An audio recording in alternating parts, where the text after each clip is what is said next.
Or.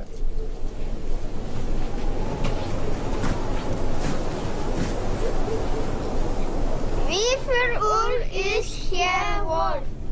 10 Uhr.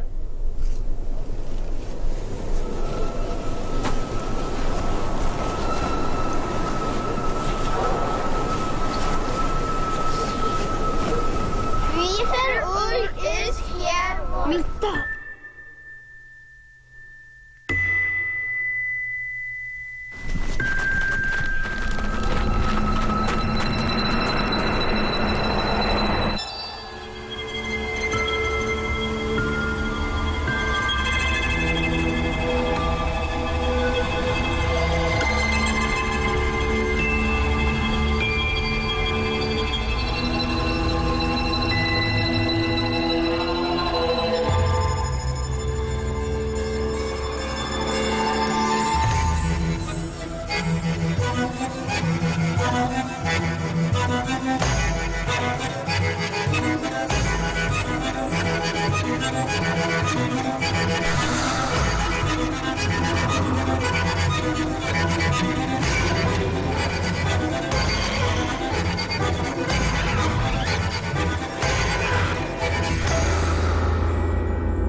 A true discourse,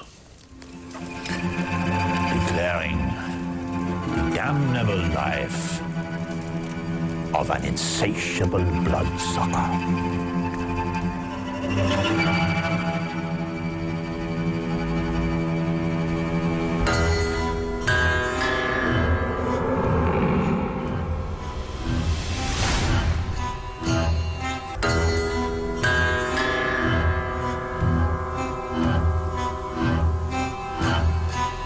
The mythology around wolves and that idea of a wolf being something to revere and fear has been around since the Bible. Herodotus, father of history, before that, Roman poet Ovid, they all wrote about wolves.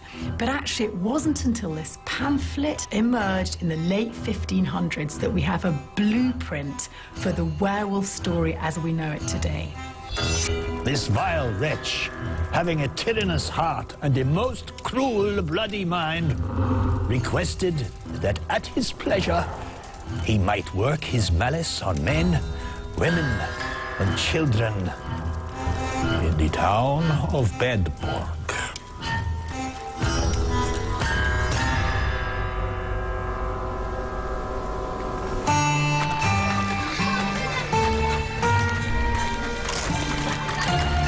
A small village like Bedburg would have perhaps at most a few hundred people living in it. They would live a quite precarious existence.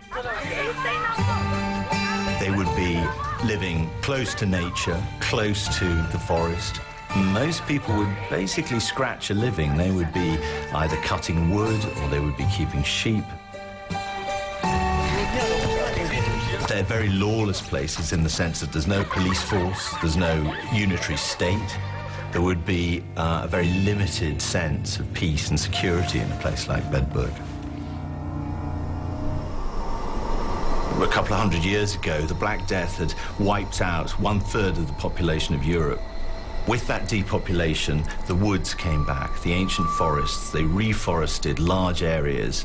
And with the forest came the ancient fears. This is the place where wolves are most feared. This is the place where the wolf in Little Red Riding Hood lives. This is the places where the little woodcutter's cottage is threatened by the wolf. All these stories that come to us through Grimm's fairy tales, this is their founding place.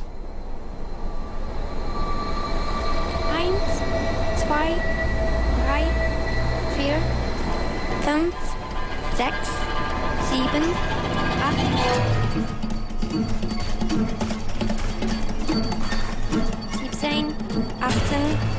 19.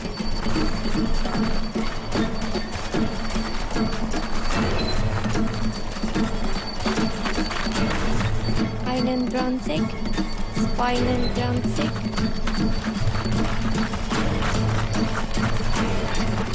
13.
Ой!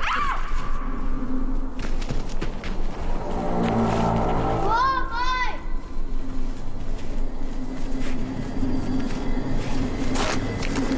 Hilfe!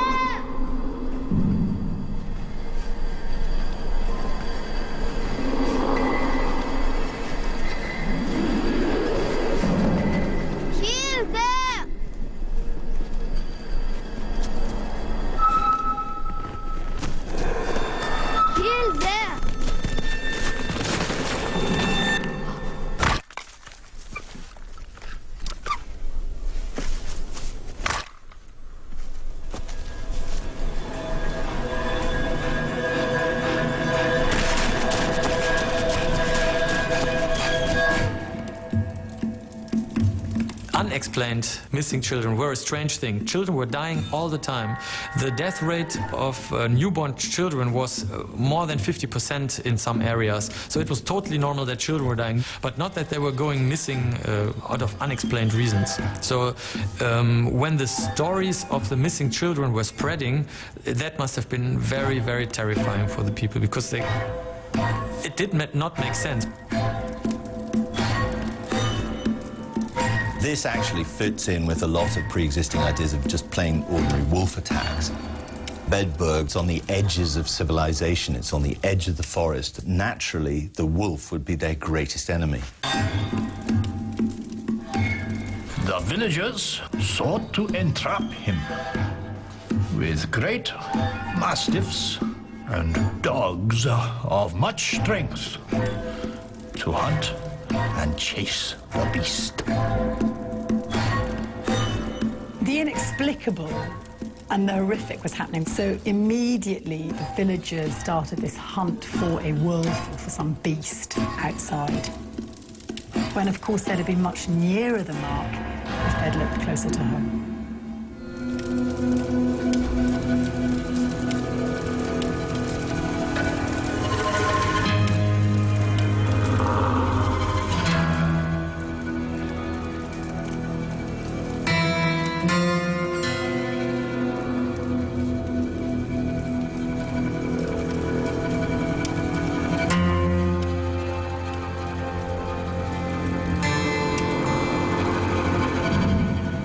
The inhabitants found the arms and legs of dead children, to their great grief and vexation of heart.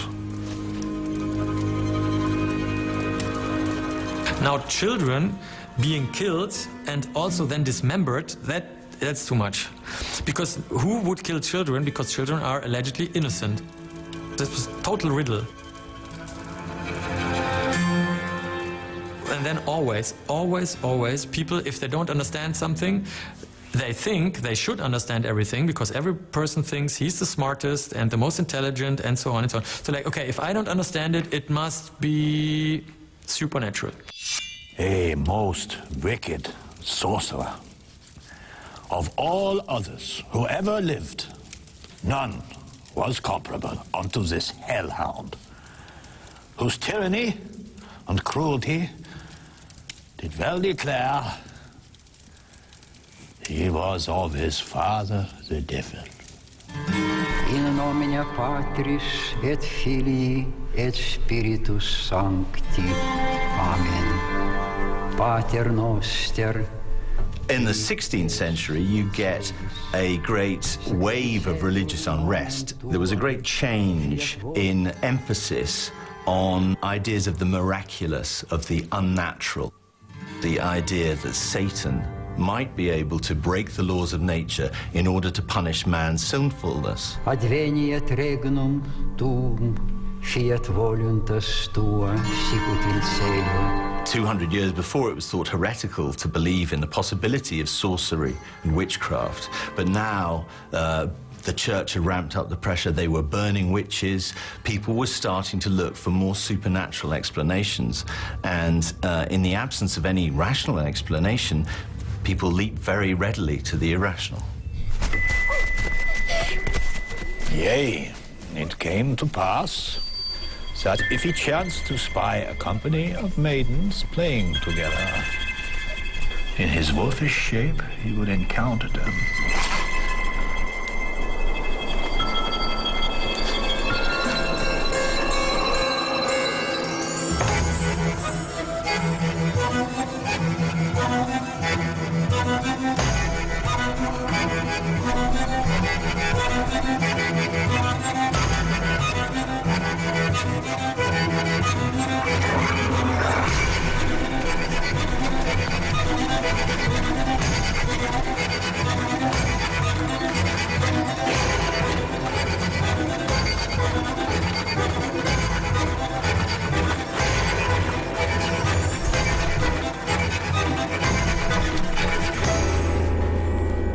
While the rest escaped by flight, he would be sure to lay hold of one.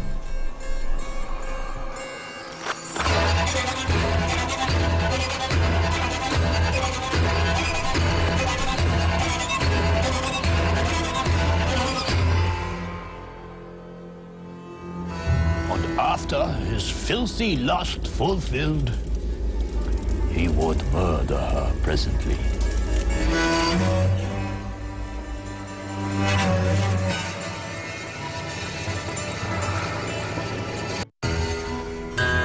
Very soon the idea came up that it must be a beast. Now, since people could see that sexual abuse or sexual acts did happen, people got the idea that this had signs of a modus operandi of a human person at the same time, so it must be a man-beast. So the man-beast then would be a werewolf.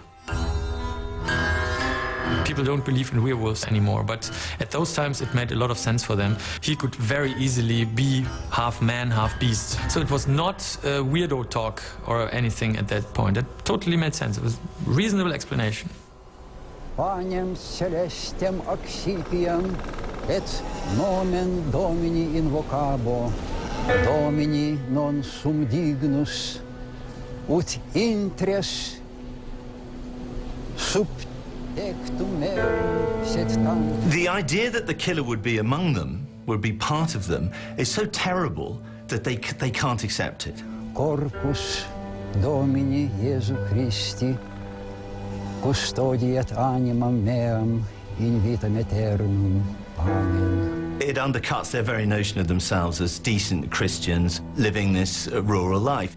So they project their fears out onto another, onto a diabolical creature. Corpus Domini Jesu Christi custodiat animam meam in vitam aeternum.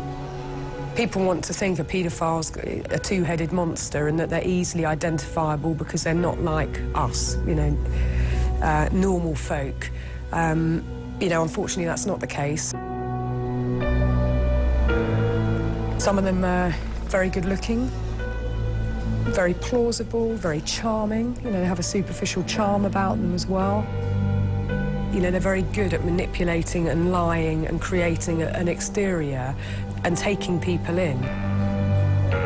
They can go under the radar for a long period of time.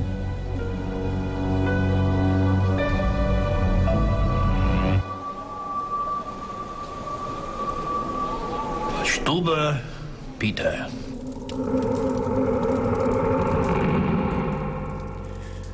An ancient dweller, brought up and nourished in the town of Bedburg.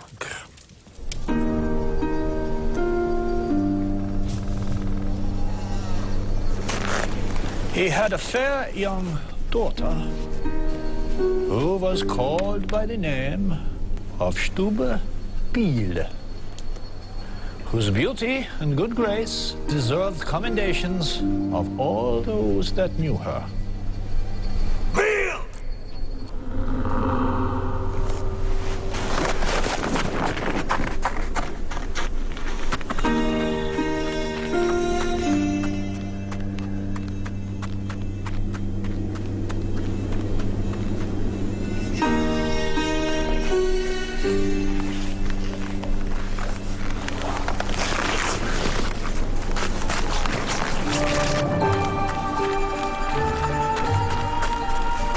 The first fruit of his body was his son, in whom he took such joy that he did commonly call him his heart's ease.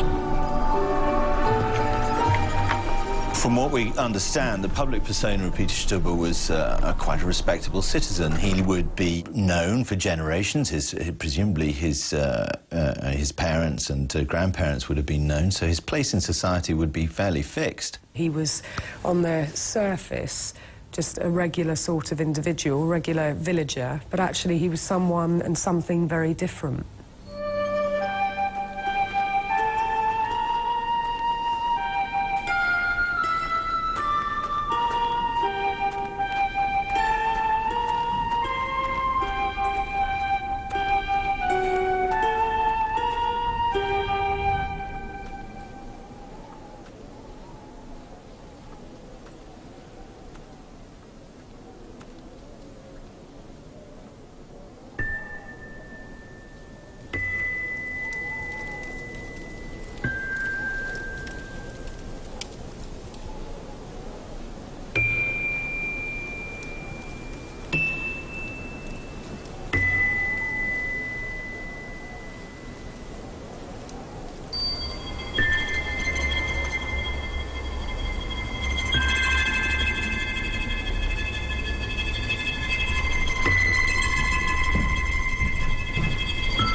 His daughter he lusted after most unnaturally, and cruelly committed most wicked incest with her, a most gross and vile sin that doth drive the soul into hellfire.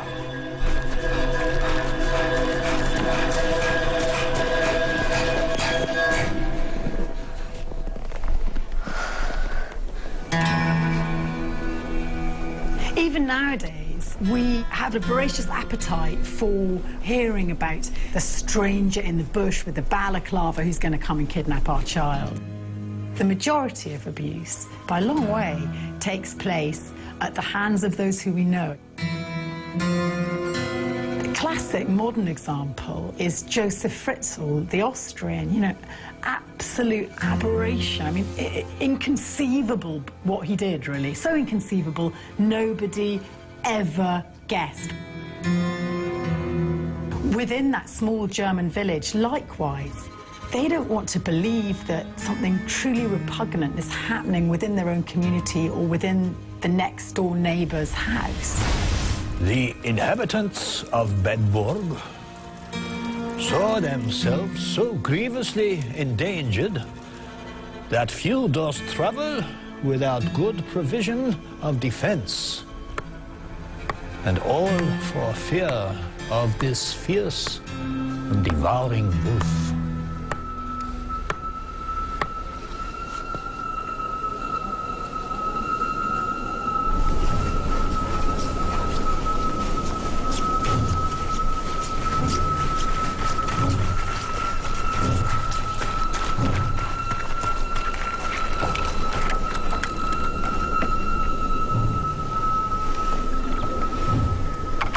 If any man or woman missed their child, they were out of hope ever to see it again alive.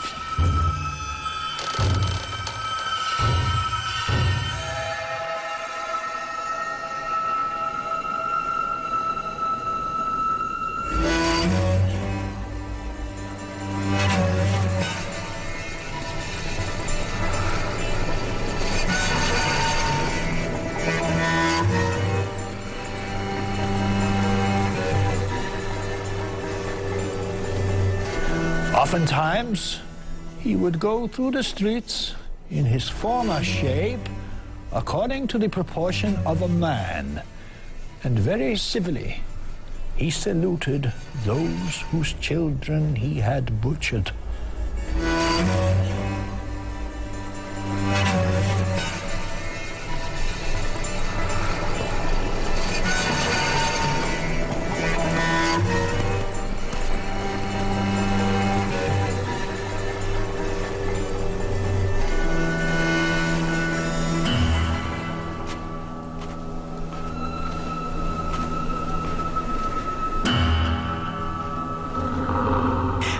to the pamphlet, we know that the search was underway to find this inhuman creature.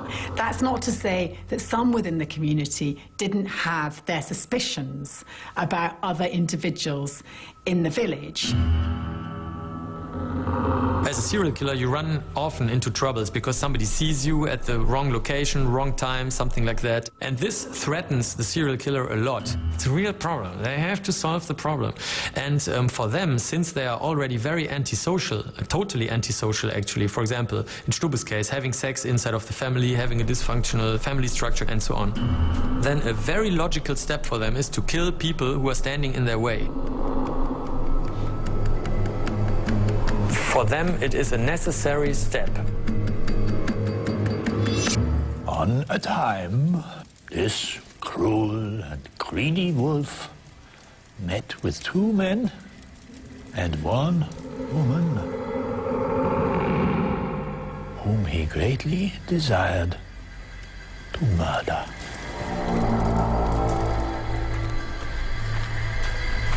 In subtle thought, he craftily crouched out of sight.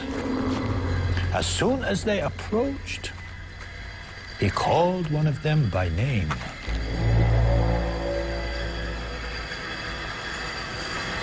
The party, supposing it was some familiar friend, went from his company toward the place, of purpose to see who it was.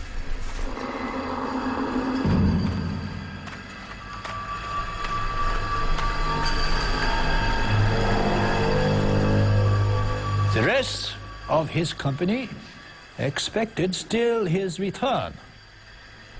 But finding his stay over long, the other man left the woman and went to look.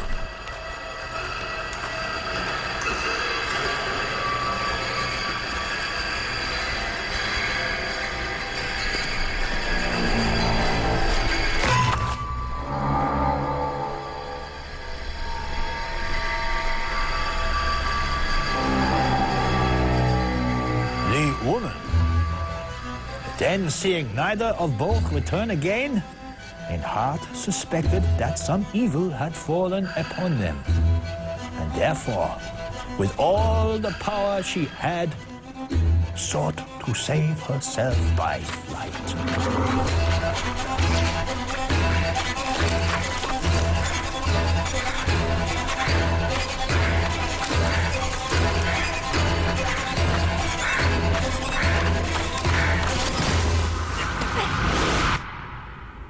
The men were after found mangled in the wood.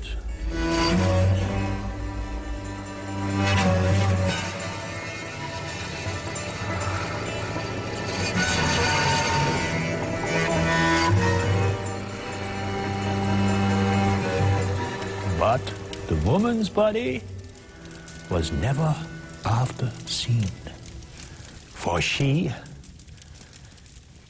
the caitiff, had most ravenously devoured, whose flesh he esteemed both sweet and dainty in taste.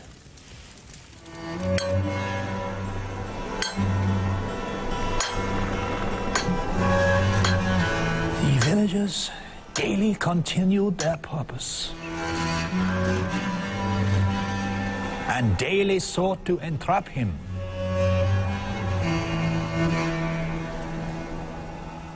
Continual prayer was used unto God that it would please him to deliver them from the danger of this wolf.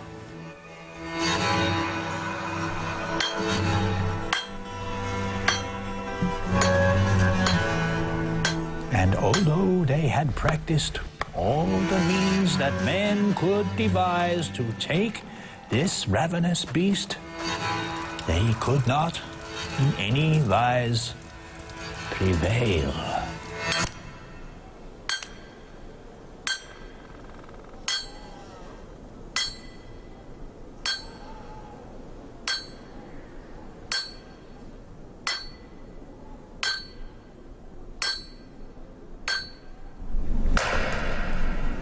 The matter ensuing doth stand for a special note of a cruel and hard heart.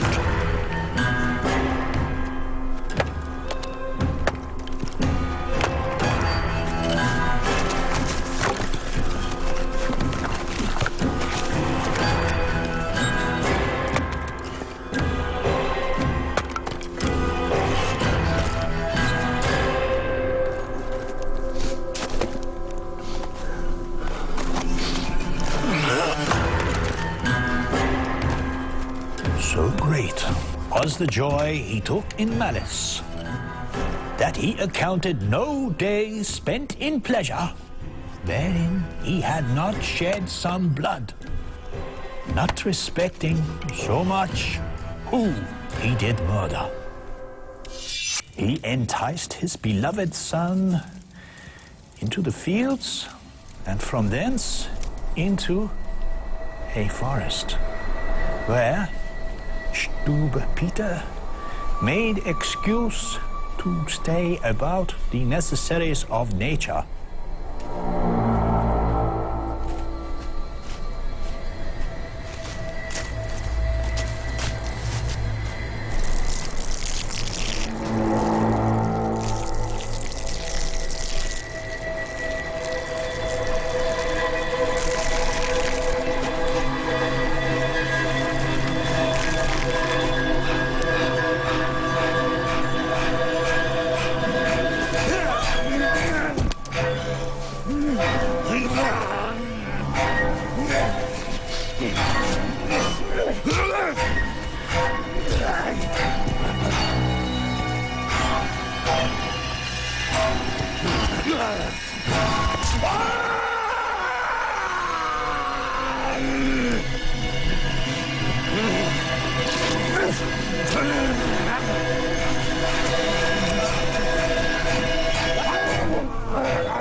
His delight in murder exceeded the joy he took in his son.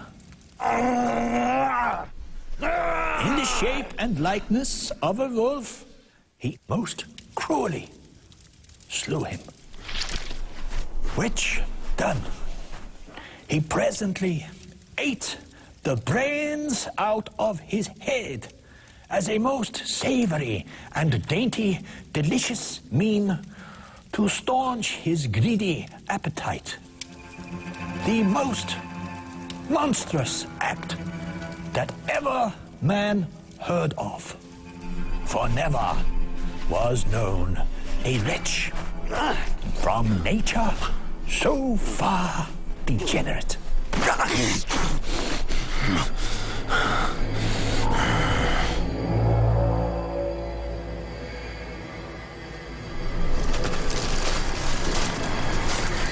Stube Peter was greatly inclined to evil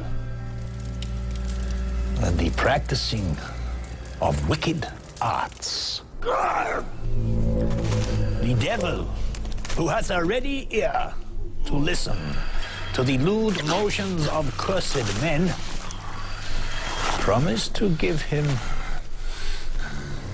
whatsoever his heart desired. And so the devil transformed him into the likeness of a greedy, devouring wolf. The pamphlet insists on something that we find very strange. We find it impossible to believe. We find in the pamphlet the idea that he commits his crimes in the shape of a wolf. There have been many explanations of what this might be, whether there's some kind of underlying psychological explanation. Clinical lycanthropy is basically a syndrome where a person is deluded, quite firmly deluded into believing that they are an animal of some sort. Generally speaking, with lycanthropy, we're talking about the wolf.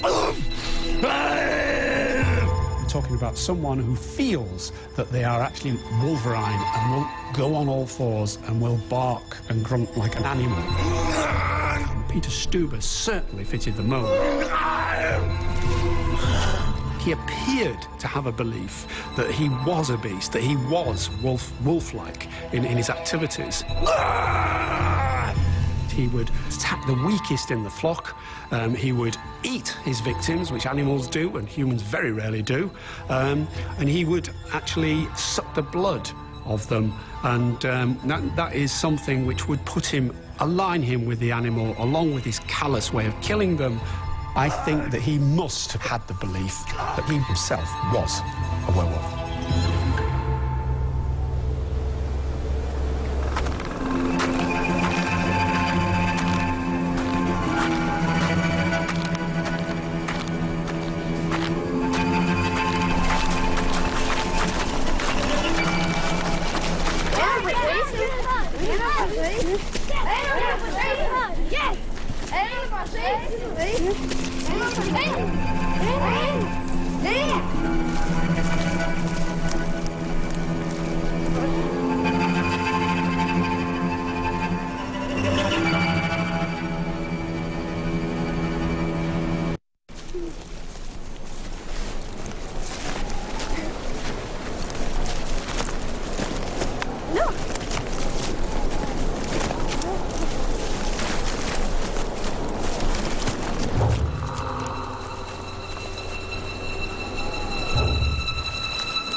And here is to be noted a most strange thing, which setteth forth the great power and merciful providence of God. The wolf could not pierce the collar of the child's coat, being stiffened and close clasped about her neck.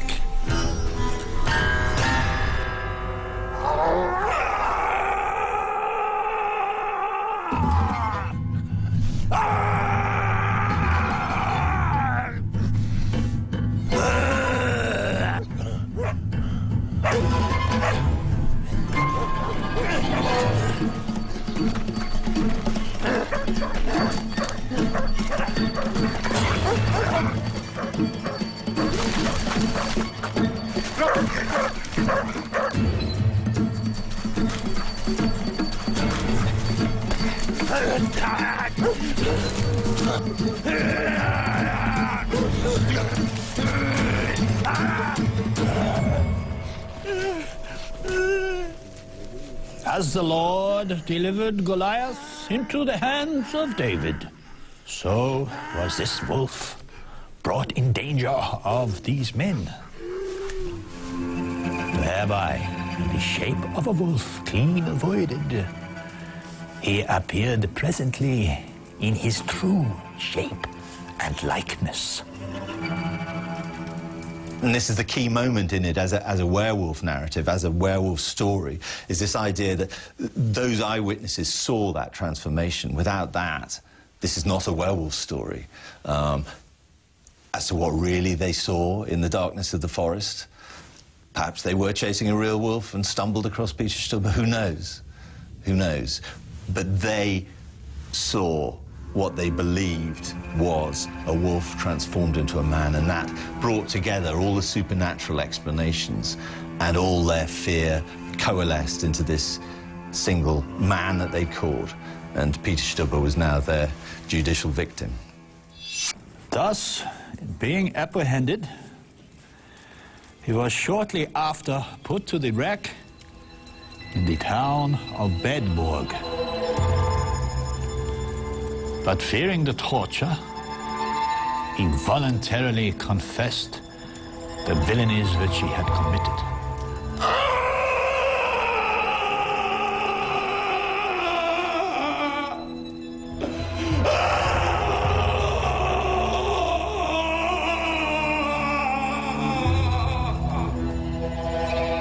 Peter Stubbe confessed all his crimes, which is how we know all the details of his incest and his murder of his son, his cannibalism, all the various other things that weren't seen by the villagers. It says that the confession was voluntary.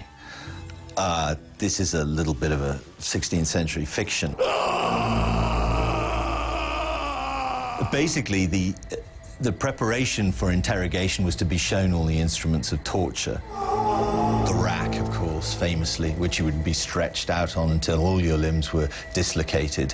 To be shown them, in inverted commas, quite often meant being put on them and given a preparatory stretch, perhaps not enough to dislocate the limbs, but there would certainly be what we would think of as torture.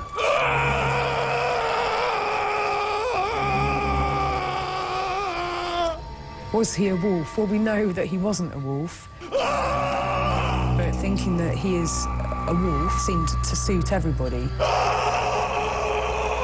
That was allegedly his confession. We don't know that for a fact, but it certainly suits people to make out that there's this side to him that's animal-like and beast-like. It's always a lot easier for people to think when something horrific happens, the person who's done it is a monster, is evil, is not one of us.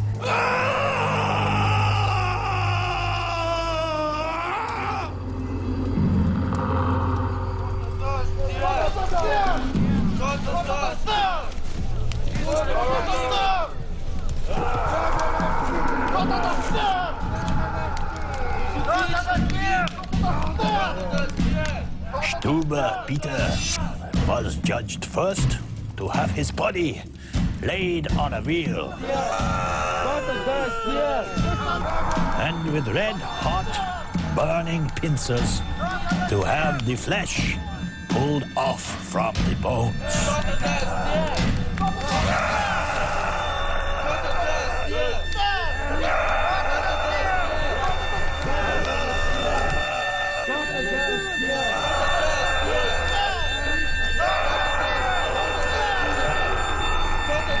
After that, his legs and arms to be broken with an axe.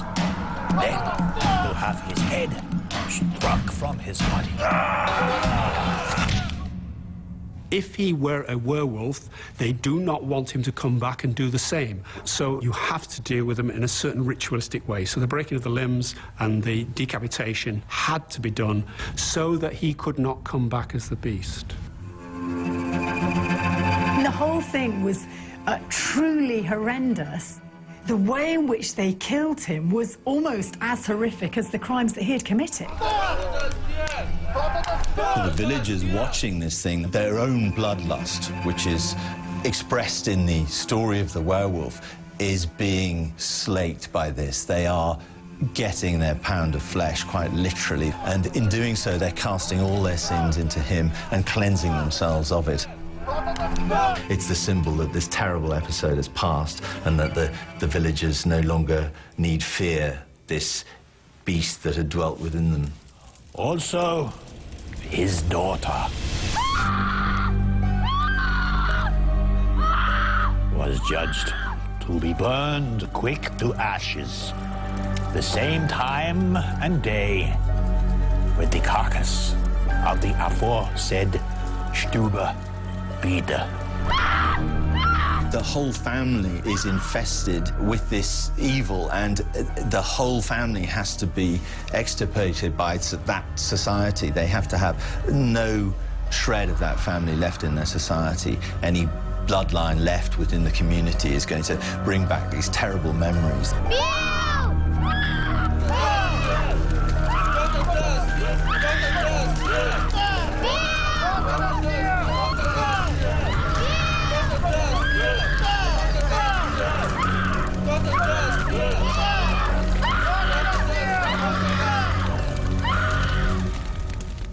Thus, gentle reader, have I set down the true discourse of this wicked man, Stube Peter,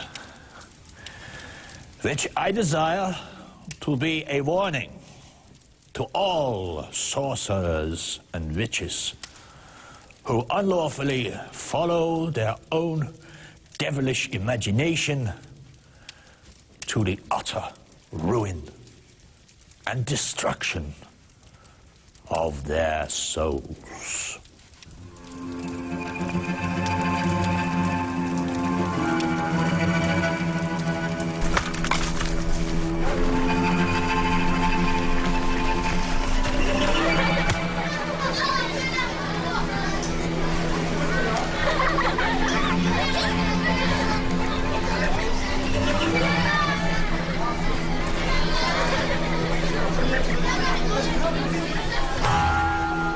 This society set out to find a werewolf. They found Peter Stubbe. And it suited both them and Peter to say that he had been a werewolf. That doesn't quite get away from the fear that is living in everybody's heart in this case, that is actually the human aspect of the man-wolf. It's the man who is committing the crimes. Wolves, natural wolves, don't rape, they don't commit cannibalism, they don't murder in the same way as the man in this case. The insistence that he is a werewolf suits them because it absolves them from this fear that actually the most terrible beast of all is man.